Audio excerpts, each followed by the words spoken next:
বিসমিল্লাহির রহমানির রহিম। আসসালামু আলাইকুম ওয়া রাহমাতুল্লাহি ওয়া বারাকাতুহু। ফেরদৌস গার্ডেনের পক্ষ থেকে সবাইকে ফাগুনের শুভেচ্ছা অভিনন্দন। সম্মানিত ভিউয়ার্স, আপনারা এটা কি আম দেখতেছেন? বলতে পারবেন? হ্যাঁ, অবশ্যই পারবেন। তারপরও আমি বলে দিচ্ছি, কনফিউজ হওয়ার কোনো কারণ নেই। সম্মানিত ভিউয়ার্স, এই আমের জাতের নাম হচ্ছে থাইল্যান্ডের সেই বিখ্যাত ব্যানানা ম্যাঙ্গো। এই আমের বৈশিষ্ট্য বিষয়ে আপনাদের সাথে আমি সংক্ষেপে কিছু আলোচনা করব। সম্মানিত ভিউয়ার্স, আমাদের দেশে যে রূপালী আম আছে, প্রতি ঘরে ঘরে গাছ পাওয়া যায়, এবং ফজলি যদিও প্রতি ঘরে ঘরে পাওয়া না যায়, ফজলি তো আমাদের দেশের পুরনো ঐতিহ্যবাহী আম। এবং ল্যাংড়া আছে, তারপরে হিমসাগর আছে। নিঃসন্দেহে ওগুলো অনেক ভালো আম, কিন্তু যুগের আধুনিকতার হাওয়াতে ওই আমের কোনো আর মূল্যায়ন নাই আমাদের দেশে, একেবারে নাই বললেই চলে। কেন নাই বললেই চলে? ওই আমগুলা খেতে মজা বেশ, কিন্তু আপনি যখন ওই আমগুলো হারভেস্ট করবেন, হারভেস্ট করার 1 থেকে 3 দিনের মধ্যে খেয়ে ফেলতে হয়, না হলে ওগুলা আটির ভিতরের থেকে পচে যায়। আবার কিছু কিছু আম চামড়ার বাগ থেকে পচতে পচতে নিচের দিকে চলে যায়। কিন্তু এই আমের বৈশিষ্ট্য হচ্ছে কি, এই আমগুলো যখন আপনারা গাছের আগে দিবেন, গাছের মধ্যে হলুদ হয়ে যাবে। তাহলে আপনি আম 1 সপ্তাহ সর্বোচ্চ 10 দিন রাখতে পারবেন, পচবে না। শুধু কালার মানে উজ্জ্বল হতে থাকবে। আর যদি আপনি গাছে হলুদ হওয়ার আগে উপযুক্ত অবস্থায় হারভেস্ট করেন, তাহলে এই আম সর্বোচ্চ 20 দিন আপনি গড়ে রাখতে পারবেন। সুগন্ধি আপনার গড় ভরপুর হয়ে যাবে, কিন্তু এই আম সহজে পচবে না। না উপরে চামড়ার দিক থেকে চামড়া কালো হয়ে পচবে, না আটির ভিতরের থেকে পচা শুরু হবে, কোনো দিক থেকে পচবে না। এই হচ্ছে এই আমের বৈশিষ্ট্য। তো সম্মানিত ভিউয়ার্স, আমি একটু করে গাছটা ঘুরে ঘুরে দেখাচ্ছি যতটুকু পারি, সাথে থাকুন।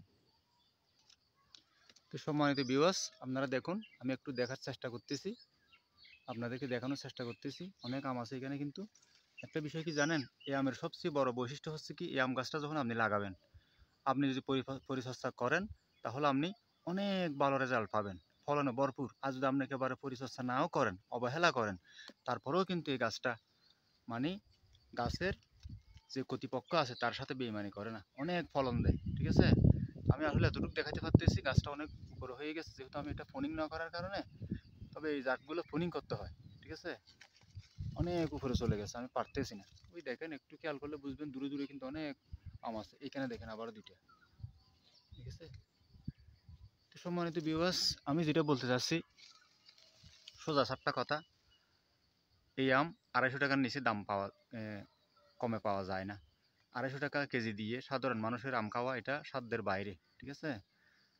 তাহলে আর যদি 250 টাকার থেকে কম আম এই আম আপনারা পান, তাহলে ওই আমটা মানসম্পন্ন হবে না। এই জাতের আমের মধ্যে ক্যাট আম পাবেন, ঠিক আছে। তো এই আমগুলো খাতে এত সুস্বাদু, এত সুন্দর মনোমুগ্ধকর কালার, তার চেয়ে বড় কথা হচ্ছে অনেক সুগন্ধি।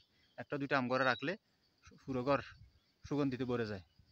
তো এই চারা এখন বর্তমানে অনেক সস্তা পাওয়া যাচ্ছে। আমি কিনছিলাম প্রায় 800 টাকা দিয়ে চারাটা, আজকের থেকে কয় বছর, প্রায় 7 বছর আগে। আমার কথার সাথে আপনারা মিল করে দেখবেন, আমার কথা কখনো ফ্যাক হয় না, আমি সবসময় সত্যি কথাই বলার চেষ্টা করি। আর বর্তমানে 100 টাকার থেকে শুরু করে আরও উপরে 150, 200, 250 টাকা দিয়ে পাওয়া যাচ্ছে। সারার সাইজে দামের পার্থক্য করে, ঠিক আছে। তো আমার কথা হচ্ছে, আপনি যদি 100 টাকা দিয়ে একটা চারা লাগান, তাহলে আপনি পরিচর্যা করলে 3 বছর পরে আম খেতে পারবেন। আর যদি ধরেন না, 300-400 টাকা দিয়ে কিনেন একটু বড় জাতের চারা, তাহলে এই বছর লাগিয়ে পরের বছর খেতে পারবেন। তাহলে এখন বলেন আপনারা, রুফালি আমার পিছনে পড়ে না থেকে এরকম ভালো আম, মানসম্পন্ন আম আপনি 100 টাকা দিয়ে 150 টাকা একটা চারা লাগাইলে, তাহলে আপনি 3 বছর থেকে 4 বছরের ভিতরে অবশ্যই আম খেতে পারবেন, ঠিক আছে। তাহলে কোনটা ভালো?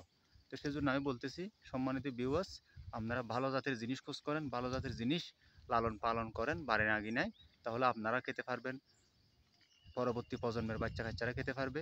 তাহলে কি পরিবেশটা সুন্দর থাকবে, মনোমুগ্ধকর একটা দৃশ্য থাকবে বিনোদনের জন্য। সবচেয়ে বড় হস্ত পুষ্টিহীনতা কেটে যাবে আমাদের সমাজ থেকে, এবং যেগুলো দারিদ্র পরিবার আছে তাদের কাছ থেকে। তাহলে এটা ভালো না? অনেক ভালো। তো যাই হোক, আজকে আর কথা বাড়াবো না। যদি আমার ভিডিওটা ভালো লাগে, তাহলে আপনারা লাইক করবেন, মতামত জানাবেন কমেন্ট করে। ভালো না লাগলে সেটাও জানাবেন। এগুলাতে কি হয়, আমি ভিডিও নতুন করে করার জন্য উৎসাহ পাই। এ হচ্ছে কথা, সম্মানিত ভিউয়ার্স।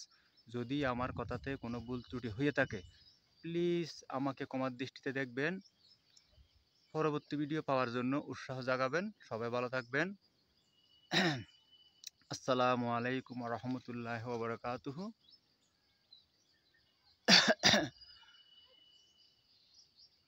আল্লাহ হাফেজ।